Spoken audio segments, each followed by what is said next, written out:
ఒక చిన్న వాన చినుకు. దాని ప్రయాణంలో మన జీవితానికి కావాల్సిన ఎన్నో పాఠాలున్నాయంటే నమ్ముతారా? అవును. ఈరోజు మనం అలాంటి ఒక అద్భుతమైన తత్వం గురించి మాట్లాడుకోబోతున్నాం. అదే చినుకు తత్వం. సరే, మన ప్రయాణం ఈ మాటలతోనే మొదలవుతుంది. వినడానికి ఇవి ఏదో కవిత్వంలా అనిపించొచ్చు, కానీ ఒక్కసారి లోతుగా ఆలోచిస్తే మన జీవితానికి సంబంధించిన ఒక పెద్ద నిజం ఇందులో దాగుంది. అసలు ఇంత సింపుల్గా ఉన్న ఈ మాటల్లో అంత లోతైన అర్థం ఏముంటుంది అనిపించొచ్చు. కాని జీవితాన్ని దగ్గరగా చూసిన వాళ్లకు తెలుస్తుంది ఈ మాటల వెనుకున్న పవరేంటో. పదండి, ఆ రహస్యమేంటో చూద్దాం. సరే, ఫస్ట్ మన కథలో హీరో అదేనండి, ఆ వాన చినుకు. దాని జర్నీనొకసారి చూద్దాం. ఎందుకంటే మనం నేర్చుకోవలసిన మొదటి పాఠం దాని స్వభావంలోనే ఉంది. ఒక వాన చినుకు ఆకాశం నుంచి కింద పడుతున్నప్పుడు గమనించారా ఎప్పుడైనా? అసలు చప్పుడు చెయ్యదు, ఎలాంటి హడావుడి ఉండదు, ఆర్బాటం అస్సలుండదు. ఎంత సైలెంట్గా సాగిపోతోంది కదా దాని ప్రయాణం. నిజానికి ఆ నిశ్శబ్దమే ఇక్కడ అసలు పాయింట్. మన జీవితంలో కూడా అంతే. చూడండి, మన లైఫ్లో వచ్చే అతిపెద్ద మార్పులు, గొప్ప గొప్ప విషయాలు కూడా ఇలాగే సైలెంట్గా స్టార్ట్ అవుతాయి. ఎవ్వరూ గుర్తించక ముందే మన లోపల ఒక ట్రాన్స్ఫర్మేషన్ మొదలవుతుంది. ఒక చిన్న చినుకు చూడ్డానికి చిన్నదే, కానీ అదే ఒక పెద్ద ప్రవాహానికి కారణమవుతుంది కదా. ఠీక్ అలాగే ఒకే ఒక్క ఆలోచన, జస్ట్ ఒక సింగిల్ థాట్ మనిషి జీవితాన్ని మొత్తం మార్చేయగలదు. కాని మనం ఎక్కడ తప్పు చేస్తామంటే చిన్నదాన్ని చాలా తక్కువ అంచనా వేస్తాం. అయ్యో, దీంతో ఏమవుతుందిలే అని లైట్ తీసుకుంటాం. ఓకే, ఇప్పుడు ఈ ఫిలాసఫీలో చాలా ముఖ్యమైన పాయింట్కి వద్దాం. అదేంటంటే కలిసే విధానం. అంటే మనం దేంతో అసోసియేట్ అవుతున్నామో అదే మనల్ని మనంగా ఎలా మారుస్తుందో ఇప్పుడు చూద్దాం. ఒక్కసారి ఇక్కడ గమనించండి.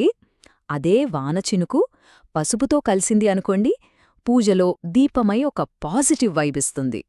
కాని అదే చినుకు పొగతో కలిస్తే మన భవిష్యత్తునే కనిపించకుండా చేసే చీకటిగా మారిపోతుంది. చూసారా? చినుకు ఒక్కటే, కాని అది దేంతో కలిసింది అనే దాన్ని బట్టే దాని వాల్యూ మారిపోయింది. సో ఇక్కడ మనం అర్థం చేసుకోవాల్సిన కీలకమైన విషయమేంటంటే ఇదే రూల్ మనకి కూడా అప్లై అవుతుంది. మనం ఎలాంటి ఆలోచనలతో కలుస్తున్నాం, ఎలాంటి మాటలు వింటున్నాం, ఎలాంటి మనుషుల్ని నమ్ముతున్నాం, ఇవన్నీ కలిపి మన లోపల మన క్యారెక్టర్ని డిజైన్ చేస్తాయన్నమాట. రైట్. ఇప్పుడు ఈ చినుకు కథని మన లైఫ్తో నేరుగా కనెక్ట్ చేసి చూద్దాం.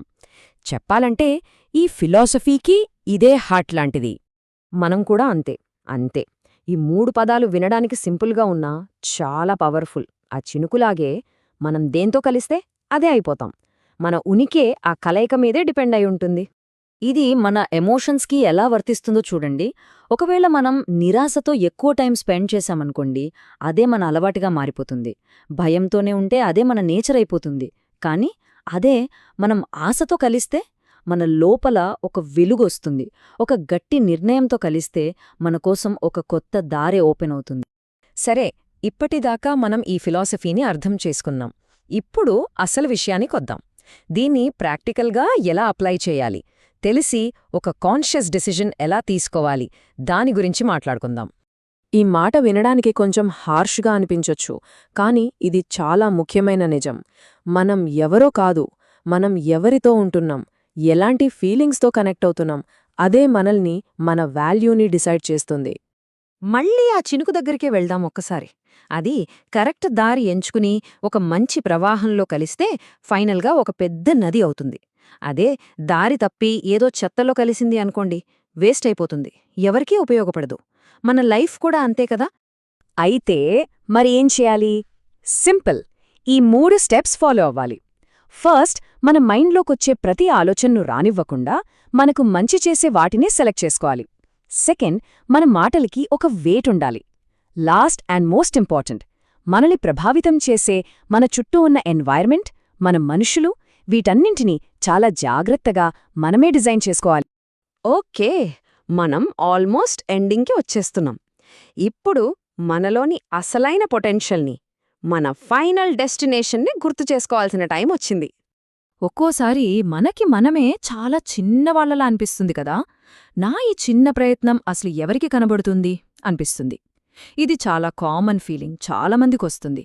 కానీ ఈ మాట మాత్రం ఎప్పుడూ మర్చిపోవద్దు.